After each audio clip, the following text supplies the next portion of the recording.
tangannya kawan. Iya Neng, saya mah suka begitu tangannya. Kalau habis makan nangka ini ada getahnya, suka nempel gitu.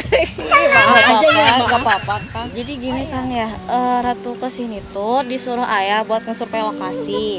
Jadi ayah tuh buat rencana pengen ngebangun villa gitu, sekalian ada taman wisatanya juga. Jadi si tempat sama tempat parkirnya itu harus yang luas gitu Kang. Seenggaknya butuh 5-10 hektar tanah luasnya Kang. Asa karek ningali Neng Ratu teh di lembur mana?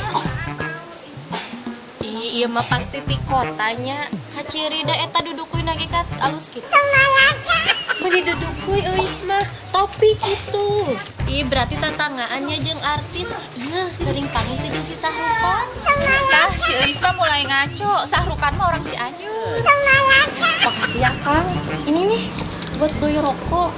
Gak usah Neng, saya mah ikhlas Neng. Gak apa-apa, gak dikasih uang juga. Yang penting Neng kalau ada apa-apa sama saya jangan ragu-ragu ya.